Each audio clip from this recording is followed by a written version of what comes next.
¿Qué pasaría si pudiéramos diseñar pensando primero en la función y dejar que la forma aparezca después? Durante muchos años nos hemos limitado a diseñar exclusivamente hacia las máquinas, teniendo en cuenta un torno, una fresadora, y esto cambió, porque tenemos al revés, la tecnología a nuestro favor.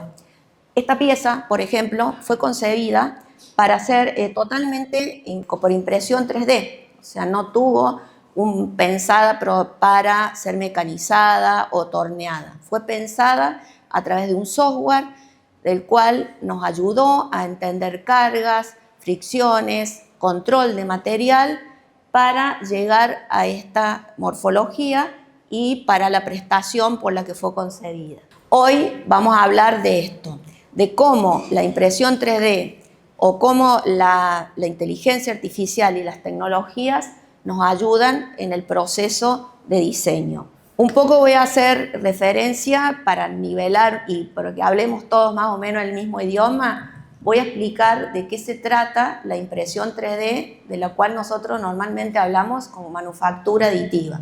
La manufactura sustractiva es la que estamos acostumbrados nosotros a trabajar, que es la a través de un material, desbastamos ese material hasta obtener un producto físico con todo lo que conlleva, con la cantidad de residuos, la inexactitud y un montón de otras desventajas que tiene con respecto a la manufactura aditiva. En la manufactura aditiva partimos de un archivo digital del cual nosotros elegimos el material, el tipo de tecnología de impresión 3D o de manufactura y terminamos con un producto final, totalmente personalizado. ¿Qué es la manufactura aditiva? La manufactura aditiva normalmente la conocemos como impresión 3D, pero en realidad es un proceso que puede llevar muchas tecnologías, de las cuales lo que tienen en común es que partimos de un archivo digital, de un modelo totalmente digitalizado, desde un software, adherimos material capa por capa, la cual FDM es una de las más conocidas, que es esta que estoy mostrando.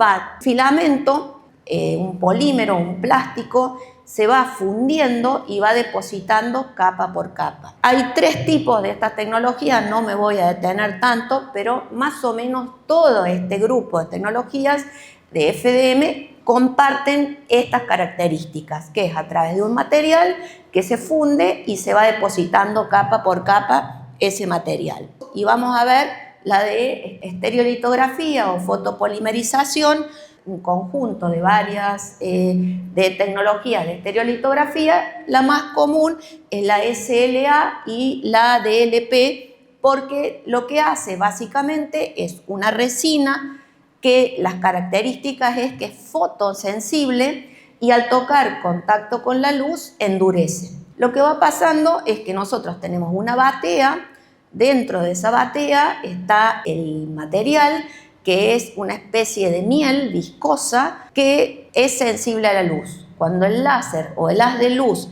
toca en esa resina, en ese material, endurece y así va subiendo capa por capa hasta obtener el objeto físico. O sea, vieron que recién estábamos viendo FDM. Miren qué diferente es la misma tecnología, pero cambia la forma de crear el objeto capa por capa. El sinterizado láser selectivo o el SLM, que es el láser selectivo metálico, ¿sí? Bueno, todas estas siglas son siglas en inglés, de las cuales tienen ciertas variaciones, pero las más importantes son la SLS o la SLM. ¿Y por qué? Porque en este caso ya no hay filamento, no hay resina, sino hay partículas de polvo.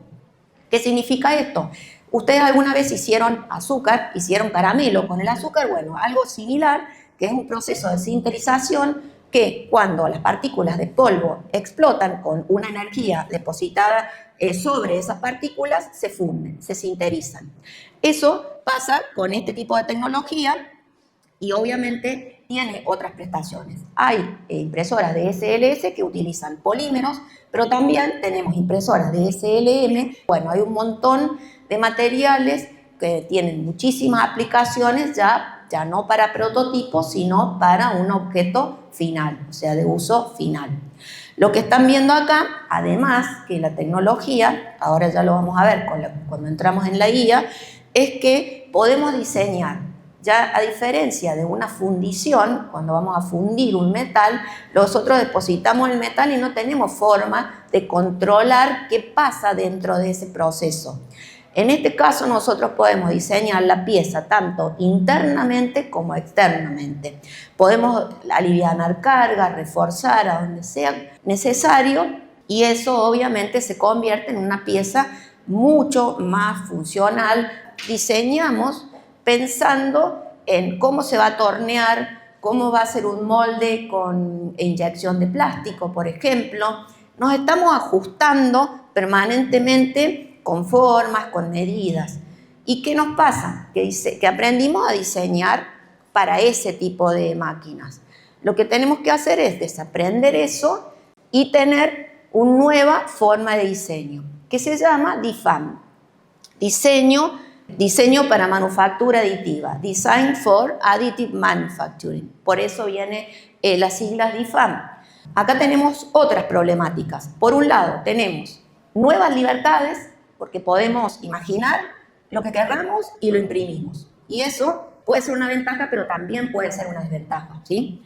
Por ejemplo, tenemos a veces que diseñar 15 piezas, 15 que estén atornilladas. En cambio, con la impresión 3D podemos hacer una sola pieza impresa. No tenemos que hacer tanto por ahí anclaje o tantas cosas cuando estamos consolidando las partes. Estructuras internas. Podemos crear estos látiz que son como una especie de estructura reticulada que puede estar reforzada en los lugares en donde nosotros necesitamos agregar. Y después todo lo que es canales conformables, los que alguna vez mandaron a mecanizar o a hacer una pieza con moldes y matrices, ya saben que tenemos muy pocos lugares donde refrigerar porque es donde entra la máquina que podemos generar esos canales. En este caso podemos diseñar libremente canales de refrigeración de la pieza donde sea necesario. Pero sí, también tenemos restricciones nuevas. También tenemos que tener orientación de la impresión, que es algo clave, cómo vamos a orientar nuestra pieza que diseñamos en la impresora. ¿Para qué? Para que sea más efectiva, para que tenga mejor prestaciones de acuerdo a las necesidades específicas de ese producto. Entonces ahí tenemos que tener un nuevo aprendizaje. Y después también van a aparecer los famosos soportes, que es decir, que son como pequeños andamios que están sosteniendo la pieza dentro del proceso de impresión.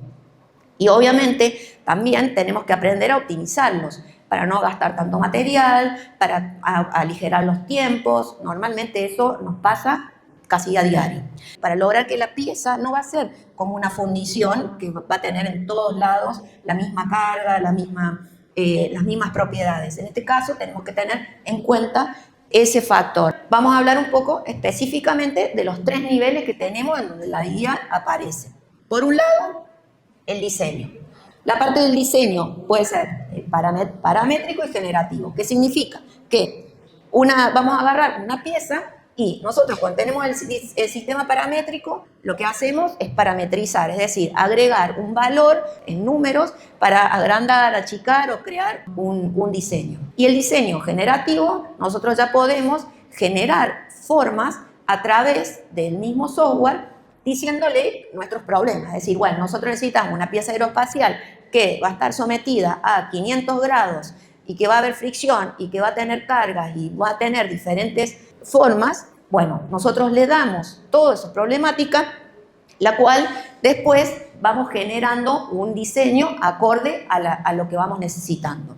Después optimizamos topológicamente, es decir, para usar menos material, para aligerar los tiempos, si tuviéramos que imprimir una tirada de más grande, para optimizar el espacio donde voy a ubicar esos objetos dentro de la cama que se va a imprimir, o sea, dentro de la plataforma de la impresora. BMW en un asiento usó material compuesto. ¿Qué significa el material compuesto? Se llama composite y es el material que es un material base, por ejemplo, un polímero, con fibras, que puede ser fibra de carbono o fibra de vidrio.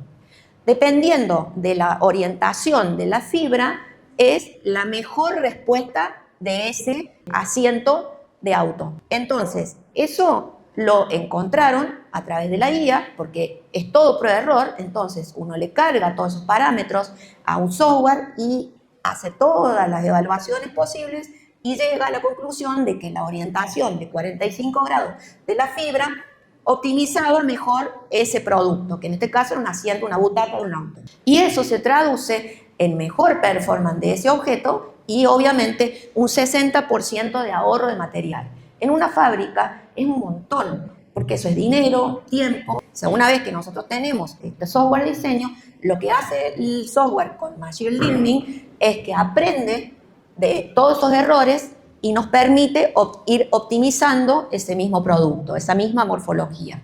Imagínense lo poderoso que es esto, por ejemplo, en piezas aeroespaciales. Obviamente esto se ha adoptado por eso, porque justamente no alcanza. Nosotros lo que hacemos normalmente es prueba y error, imprimir y ver qué pasa. Imagínense que no nos va a alcanzar la vida para lograr eso. Entonces, el Machine Learning está aprendiendo y automáticamente ayudándonos a corregir todos esos valores, todos esos parámetros. La tecnología es una aliada de todo lo que nosotros se nos ocurra, pero la creatividad la tenemos nosotros. Vamos al hardware ahora. También entra la inteligencia artificial, ¿en dónde? En lo que tiene que ver con la visión artificial, las cámaras que van detectando nuestros errores. Estas máquinas, por ejemplo, actualmente tienen cámaras con sensores que cuando hay una falla, automáticamente frena, nos avisa y nosotros podemos sacar la pieza o corregir el error. Y eso todo se detecta porque se ha entrenado la máquina hasta llegar a ver cuando había una falla, cuando están esas pelucas que le llamamos nosotros, y después todo lo que tiene que ver para la optimización de granjas. Cuando nosotros ya tenemos una granja, que sería una cantidad de impresoras imprimiendo permanentemente, tener optimizados esas máquinas para que cuando terminen de imprimirse se pueda alargar una tirada nueva y así sucesivamente. O sea que eso también hay software de inteligencia artificial. De hecho, Bamboo tiene Bamboo Farm Manager, que es un software específico para la optimización de granjas de impresión. Y después, obviamente, como les contaba recién, con el sinterizado láser selectivo, con la estereolitografía, ya nos ayuda a optimizar costos y a optimizar piezas. También esto de cómo manejar, porque imagínense que prender una máquina de metal, de polvo de metal por día no es muy viable. Lo que se hace es que se junta una cantidad de piezas y se optimiza toda esa tirada para imprimir en un solo día todo. Entonces hay software que nos ayudan a optimizar esas piezas. Fíjense los diseños de los encastres que al último se muestran, cómo se han optimizado. También en aeroespacial, no es un video tan nuevo, pero es otra tecnología. Fíjense que recién hablábamos de las 3 tecnologías que les mostré. En este caso es una especie de FDM, pero como si tuviera un MIG que va soldando, un brazo robótico va depositando capa por capa y va soldando. Y en este caso lo que se está utilizando es con Machine Learning y visión inteligente detectar los errores de la impresora, porque obviamente va haciendo una capa y puede quedar intersticios entre cada capa. Entonces la inteligencia artificial lo que hace es corregir esos errores, detectarlos y corregirlos. Y después todo lo que es salud, que obviamente ha avanzado un montón la tecnología. Hay software inteligentes que a través de un escaneo intraoral nosotros podemos obtener la boca del paciente y podemos mejorar. Y en un día, esta empresa, SprintRite, lo que vende es que en un día vos tenés tu dentadura completa y el flujo digital completo hecho en un solo día. Tanto el diseño como la impresión lista para usar. Les vuelvo a preguntar lo mismo. Entonces, ¿qué pasaría si pudiéramos diseñar primero teniendo en cuenta la función y dejar que la impresora haga lo que sea después? Bueno, muchas gracias.